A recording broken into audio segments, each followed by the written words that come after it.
اہلیان اردو آداب۔ اردو کے الفاظ مروج کرنے کی کوشش نمبر 10۔ آج جس لفظ کا انتخاب کیا ہے وہ ہے دیر۔ آئیے مثالوں کے ذریعے بات کو آگے بڑھاتے ہیں۔ آج ٹرین بہت لیٹ ہے۔ عائشہ، آپ روزانہ لیٹ آتی ہو۔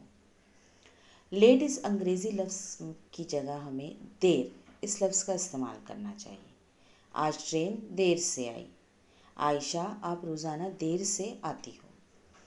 لیٹ اس لفظ کے ایک اور معنی بھی ہیں، مرحوم۔